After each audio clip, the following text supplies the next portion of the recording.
మంత్రి వివేక్ కాన్వాయ్ పై దాడి కేసులో అరెస్టైన బీఆర్ఎస్ మాజీ ఎమ్మెల్యే బాల్క సుమన్ బెయిల్ పై విడుదలయ్యారు. బుధవారం ఆదిలాబాద్ జైలు నుంచి ఆయన బయటకు వచ్చారు.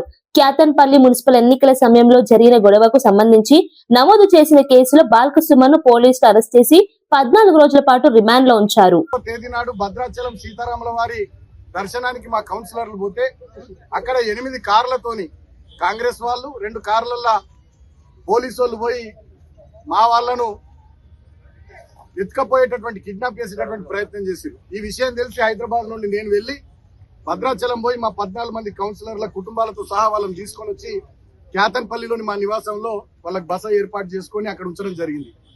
తర్వాత 16వ తేదీ చైర్పర్సన్ ఎన్నిక. ఆ రోజు మేము పోతా ఉంటే ఇన్ టైంకి మమ్మల్ని కౌన్సిల్ హాల్కి మా కౌన్సిలర్లను పోనీయకుండా పోలీసు వాళ్ళు 2 చోట్ల అడ్డుకొని ఎన్నికను 17వ తేదీకి వాయిదా వేసారు. 17వ తేదీ నాడు మా ఎన్నికల పరిశీలకురాలుగా పార్టీ హైకమాండ్ మా కోవా లక్ష్మక్కను పంపించారు.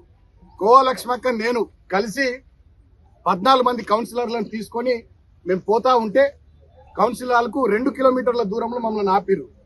ఒక కౌన్సిలర్ బబ్బెర స్వర్ణలత అని చెప్పి దళిత బిడ్డ 21వ వార్డు, తనది కేసు ఉంది, వాళ్ళ అత్త కేసు పెట్టిందని చెప్పి ఆ నెపంతో మళ్ళీ మా కౌన్సిలర్లందరిని ఆపే కుట్ర చేసిర్రు.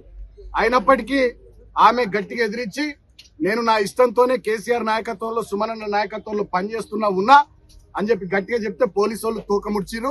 మా 14 మంది కౌన్సిలర్లు కౌన్సిల్ హాల్కు పోయినారు. మేము అక్కడి నుంచి మా ఇంటికి బయలుదేరుతున్నాం కోవలక్ష్మి గారు మేము. అదే సమయంలో వివేక్ గారు మంత్రి గారి కాన్వాయ్ 10ల సంఖ్యలో కార్లు 100ల సంఖ్యలో కాంగ్రెస్ వాళ్ళు మున్సిపల్ కౌన్సిల్ ఆఫీస్ వైపు పోతా ఉన్నారు.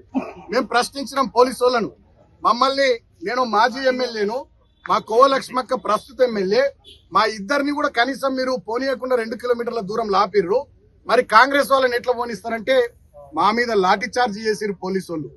అటువైపు నుండి కాంగ్రెస్ వాళ్ళు రాళ్లు విసిరిర్రు. కానీ అన్యాయం ఏంటంటే రాళ్లు విసిరిన వాళ్ళ మీద కేసులు కాలే, మా మీద 25 మంది మీద కేసులు పెట్టిరు. తర్వాత ఏం జరిగింది, కౌన్సిల్ హాల్కి పోయినాక మా 14 మంది కౌన్సిలర్లకు మంత్రి వివేక్ గారు వాళ్ళ కొడుకు ఎంపీ బ్లాంక్ చెక్కులు ఇచ్చి ప్రలోభ పెట్టే ప్రయత్నం చేసిరు. కోట్లాది రూపాయల ఆఫర్లు చేసిరు. అయినా మా వాళ్ళు తలొగ్గకపోతే 2-3 కాంగ్రెస్ కౌన్సిలర్లకు తాగిపిచ్చి వాళ్ళతోని మా మహిళా కౌన్సిలర్ల మీద దౌర్జన్యం చేపించారు, ఆడబిడ్డల మీద. తర్వాత ఎన్నికను లోపల గొడవ అవుతుందని చెప్పి వాయిదేయించుకొని మంత్రి పారిపోయిండు. ఈ విషయాలన్నీ కూడా మేము బయటకు తీసుకొచ్చి ప్రజల ముందు పెడితే దాన్ని తట్టుకోలేక మంత్రి వివేక్ గారు మా మీద అక్రమ కేసులు 25 మంది మీద పెట్టించి మమ్మల్ని 18వ తేదీ నాడు జైలుకు పంపించిండు. సరే, మాకు కేసులు జైలు కొత్త కాదు, కానీ నేను ఒకటే మాట కోరుతా ఉన్న తెలంగాణ ప్రజలను ఆలోచించమని. కేసీఆర్ గారు ఆనాడు 2023లో మేము అసెంబ్లీ ఎన్నికల్లో ఓడిపోయినాం. 64 సీట్లు కాంగ్రెస్ ప్రభుత్వానికి వస్తే